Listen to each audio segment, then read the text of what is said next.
Hello दोस्तों, स्वागत है आपका एक बार फिर से एंड्रॉइड ऐप डेवलपमेंट विद कॉटलैन की इस ट्यूटोरियल सीरीज के अंदर। और आज के इस ट्यूटोरियल में हम देखने वाला है activity life cycle in Android. अब देखिए, एंड्रॉइड के अंदर एक्टिविटी लाइफ साइकिल क्या होता है वो एग्जैक्टली आज हम देखने वाला है। ऑलरेडी हम एक्टिविटी के बारे में सीख चुके हैं कि एक्टिविटी क्या होती है, किस तरीके से वर्क करती है। सो आज के सेशन में एक्टिविटी लाइफ साइकिल देखते हैं। तो यहाँ पे हमने गूगल के अंदर सर्च कर लिया है एक्टिविटी लाइफ साइकिल। और जैसे आप यहाँ पे क्लिक करोगे, यहाँ पे आपको पहली लिंक जो दिख रही है उसके ऊपर आप जाओगे तो ये एंड्रॉइड की ऑफिशियल वेबसाइट है developer.android.com। आपको कहीं पे नहीं जाना है, यहाँ पे ही जाना है।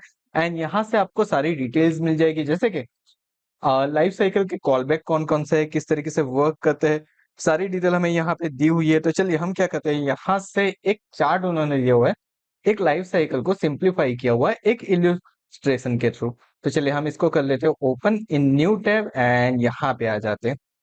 तो देखिए, यहाँ पे बहुत ही अच्छे तरीके से समझाया गया है कि एंड्रॉइड की एक्टिविटी किस तरीके से वर्क करती है, उसकी एग्जैक्टली लाइफ साइकिल क्या होती है।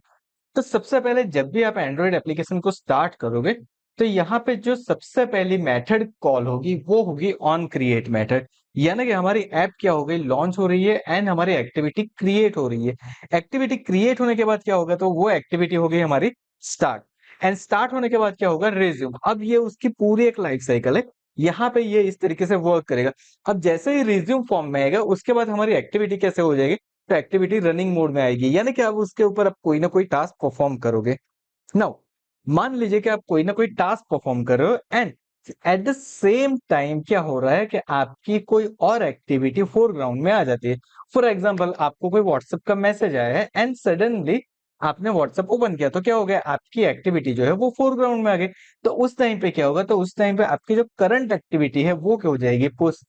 तो ये क्या हो गया, मेरी एक्टिविटी हो गई पुश।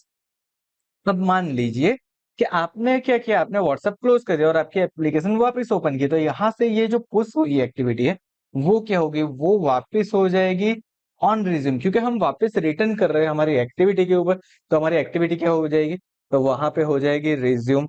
तो चलिए यहाँ तक के स्टेप तो एकदम क्लियर है कि हमारे रिज्यूम हो गए।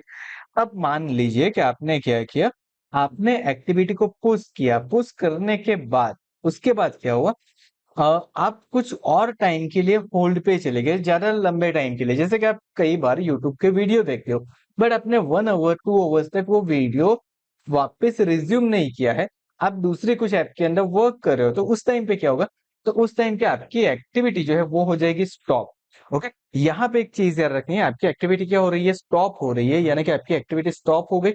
अब क्या होगा, तो अब आप जब आप उस एक्टिविटी पे वापस जाओगे तो आपकी एक्टिविटी होगी रीस्टार्ट एंड फिर वो स्टार्ट मोड से वापस होगी।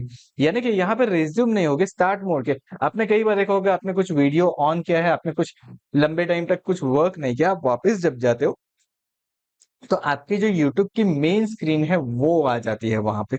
तो इस तरीके से क्या होगा, इस तरीके से मेरी एक्टिविटी स्टॉप हो जाएगी। बट यहाँ पे एक और चीज है कि शायद हो सकता है कि आपने जो दूसरी एप्लीकेशन ओपन की है, ओके, तो वो दूसरी एप्लीकेशन जो है ना, उसकी प्रायोरिटी ज्यादा हाई है ऑन द मेमोरी साइड, यानी कि वो आपके मोबाइल की मेमोरी ज्यादा ऑक्यूपाई कर रहा है। तो वो क्या करेगा कि आपकी जो प्रोसेस है, आपकी ऐप की जो प्रोसेस है, वो सारी प्रोसेस को किल कर देगा। एंड किल कर दिया तो क्या होगा, तो उसके बाद आप जब वापस अपनी एक्टिविटी पे जाओगे तो वो स्टार्टिंग से, यानी कि आपकी एक्टिविटी रिक्रिएट करेगा। ओके, मतलब मेरी एक्टिविटी बाय डिफॉल्ट जो हमने जब एक्टिविटी लॉन्च की उस टाइम जैसे स्टार्ट हुई थी वैसे स्टार्ट होगी। ओके, तो यहाँ पे वो रीस्टार्ट नहीं करेगा, वहां पे वो क्या करेगा, ऑन क्रिएट करेगा, उसके बाद स्टार्ट रिज्यूम करके एक्टिविटी को रनिंग मोड पे लाएगा। या फिर ऐसे समझ लिया कि कुछ एक्टिविटी के अंदर कुछ ऐसा होता है कि आपने क्या कर दिया, आपने एक एक्टिविटी से दूसरी एक्टिविटी में गए बट अब आपने सोचा कि मुझे इस एक्टिविटी के ऊपर वापस नहीं आना है। ओके, तो वहां पे क्या होगा, आपने पुश कर दिया, उसके बाद स्टॉप कर दिया, देन क्या हो जाएगी, आपकी एक्टिविटी हो जाएगी डिस्ट्रॉय और आपकी जो पर्टिकुलर एक्टिविटी है वो हो जाएगी शट डाउन। अब ये कहाँ पे होता है, तो ये नॉर्मली होता है हमारे स्प्लैश स्क्रीन के अंदर। स्प्लैश स्क्रीन क्या होती है, तो जब भी हमारी एप्लीकेशन ओपन होती है ना, तो एक डिफॉल्ट लोगो कुछ आता है, देन थोड़े टाइम के लिए वो होल्ड करके रखता है, फिर वो क्या होती है, हमारी एप्लीकेशन की मेन स्क्रीन आ जाती है। अब आप बैक बटन प्रेस करोगे तो वो वापस आपको स्प्लैश स्क्रीन के ऊपर नहीं ले जाएगा, वो आपको ले जाएगा directly out of the activity, यानी कि आपके एप्लीकेशन के डायरेक्ट आप बाहर निकल गए। अब स्प्लैश स्क्रीन जब तक आप एप्लीकेशन वापस स्टार्ट नहीं करोगे तब तक नहीं आएगी। इसका मतलब जो स्प्लैश स्क्रीन वाली एक्टिविटी है वो क्या हो गई, डिस्ट्रॉय हो गई, यानी कि आपके एप्लीकेशन की एक्टिविटी, पर्टिकुलर एक्टिविटी अब हो गई शट डाउन। तो इस तरीके से क्या होता है, इस तरीके से हमारी एक्टिविटी की पूरी लाइफ साइकिल वर्क करती है। तो ये तो हमने समझा कि वो लाइफ साइकिल कैसे वर्क करती है। अब मान लीजिए कि आपको क्या करना है, ये सारी मेथड को कॉल करवाना है, तो ये मेथड आप बनाओगे कैसे?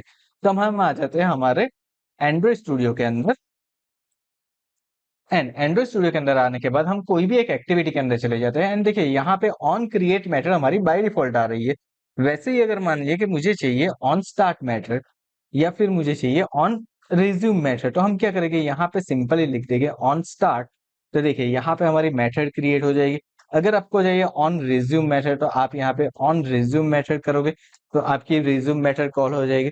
तो इस तरीके से आप क्या कर सकते हो, सारी अपनी मेथड बना सकते हो। एंड आफ्टर द क्रिएटिंग और मेथड, आपको जो भी टास्क पर्टिकुलर मेथड के अंदर कॉल करवाना है, जैसे कि मुझे क्या करना है, मुझे ऑन स्टार्ट के ऊपर कुछ चीजों को कॉल करवाना है तो मैं ऑन स्टार्ट मेथड के अंदर रख दूंगा। अगर मुझे ऑन स्टॉप मेथड के ऊपर कुछ चीजें करवानी है तो मैं ऑन स्टॉप मेथड के ऊपर कर दूंगा। अगर मुझे ऑन डिस्ट्रॉय के ऊपर कुछ करना है तो मैं ऑन डिस्ट्रॉय के अंदर कर देता हूँ। फॉर एन एग्जाम्पल, मुझे क्या करना है, जैसे ही मैं बाहर निकल जाता हूँ मेरी एप्लीकेशन के अंदर से, ओके, जैसे ही मेरी एक्टिविटी डिस्ट्रॉय हो गई तो वो ऑटोमेटिक लॉग आउट होना चाहिए। तो मैं उसे कहाँ पे, वो लॉजिक कहाँ पे इंप्लीमेंट करूंगा, तो मैं मेरी ऑन डिस्ट्रॉय मेथड के अंदर वो लॉजिक इंप्लीमेंट करूंगा। तो इस तरीके से आप क्या कर सकते हो, इस तरीके से आप एक्टिविटी लाइफ साइकिल का यूज कर सकते हो। आई होप आपको पता चल गया होगा कि एक्टिविटी लाइफ साइकिल क्या होती है, किस तरीके से वर्क करती है, कौन कौन से उसकी मेथड है, कौन कौन से कॉल बैक फंक्शन है उसके। एंड आने वाले ट्यूटोरियल्स के अंदर हम ये डिफरेंट डिफरेंट जो मेथड्स है उनका डेफिनेटली यूज करने वाले, तो उस टाइम पे आपको ज्यादा समझ में आएगी ये चीजें। So thank you so much for watching this video. अगर आज का ये वीडियो पसंद आया हो और एंड्रॉइड कॉटलिन की ये सीरीज पसंद आ रही हो तो चैनल को सब्सक्राइब करना मत भूलिएगा। और अब तक अगर आपने नोटिफिकेशन बेल आइकन के ऊपर क्लिक नहीं किया, नोटिफिकेशन बेल आइकन के ऊपर क्लिक कर दो ताकि एंड्रॉइड के आगे आने वाली ट्यूटोरियल की नोटिफिकेशन आपको मिलती रहे। Thank you so much once again for watching this video.